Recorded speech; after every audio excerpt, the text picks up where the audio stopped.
Hello বন্ধুরা, রবিবার ছিল আমাদের নবান্ন। তো নবান্ন দিন দেখো যেটা স্পেশাল জিনিস নবান্ন, সেটা চাল নবান্ন।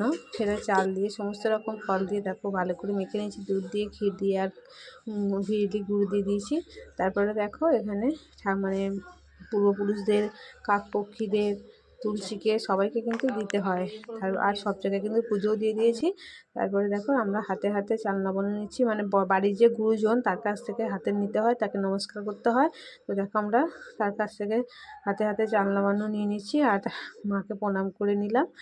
আর মানে এটা সব ঠাকুরের পুজো দিয়েছিলাম, আর তুলসী ওদেরকে দিয়ে তারপরে প্রসাদটাও মিশিয়ে নিয়েছি। তারপরে দেখো, আর এটা খেতে কিন্তু খুব সুন্দর হয়, আর এটা নবান্নের দিনই কিন্তু ভালো লাগে। তারপরে যে মেখে তুমি খাবে সেটা কিন্তু আর ভালো লাগে না।